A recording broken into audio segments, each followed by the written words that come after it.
Most people think that fixing the gut means more probiotics, better digestive enzymes, expensive testing, and maybe another round of different supplements. But after working with thousands of patients, I have learned that until one fundamental factor is addressed, many of these expensive and time-consuming fixes simply won't work.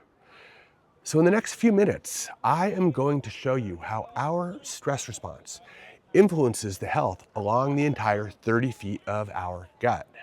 Because when you identify and address this one thing, all of the aspects of your gut health can then begin to improve. And by the end of this video, you will understand why your most effective intervention may not be another diet, test, or supplement. And you'll learn some actionable steps to get this process back on track. In my over 3 decades of practicing medicine and 15 years of functional medicine, I've seen so many people improve multiple different symptoms in their gut by first addressing their stress response. So to understand this, we need to first remind ourselves that for human survival and for most of the time on this planet, our primary stressors were not things like traffic jams and internet trolls. Our stress response ramped up when we were hungry, which was often. So it would make sense that if we were not finding and eating food, this is a true high-value stress response and high cortisol state. We would have little use for delivering a significant amount of blood to our gut and creating stomach acid and digestive enzymes. So herein lies one of the main factors in a high stress state. High cortisol diverts blood from the gut. It suppresses the production of digestive enzymes, and it changes the amount of hydrochloric or stomach acid that we have. Now, if your primary stressor is not eating, this makes perfect sense because we're not using precious energy to make products that we and our body don't need. But what if we are eating plenty of food and we still are living in a high stress existence? In this case, we would still find ourselves with lower blood flow, lower enzymes, and changes in stomach acid. But we would be consuming food, proteins, synthetic chemicals, and the microbial species that accompany what we consume. Can you now see the disconnect? In a high stress state, we begin to deliver less well-digested food to the gut. This then increases the potential for more fermentation, which leads to bloating and gas and poor breakdown of food-based molecules.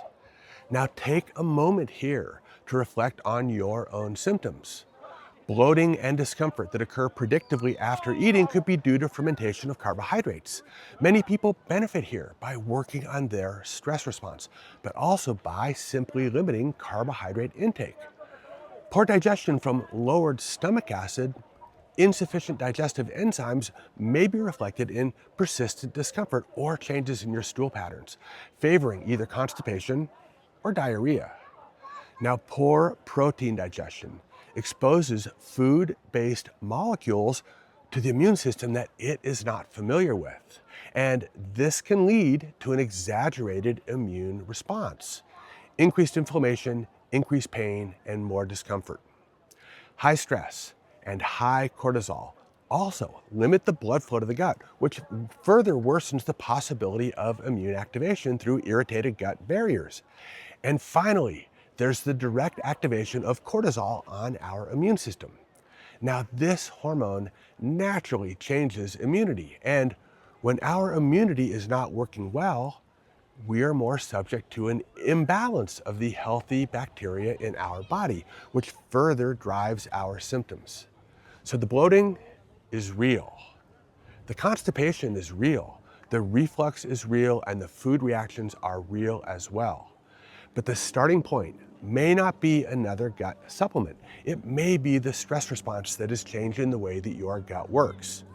So it should be no surprise then that a question about one's gut health is included in my functional health assessment. And this is a brief 2-minute self-assessment that gives you insight into your functional health with a short set of reflective questions. This is free and it is available in the description below.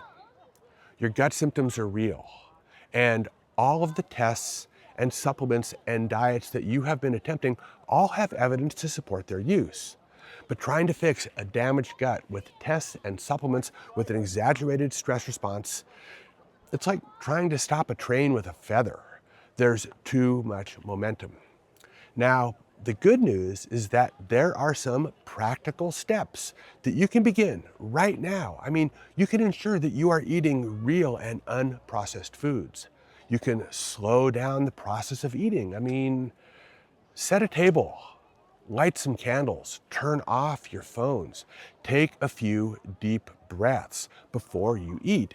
Each of these activities are going to help to improve your digestion. To be clear, digestive enzymes do have a place, and so do probiotics. But the place to start is with the stress response.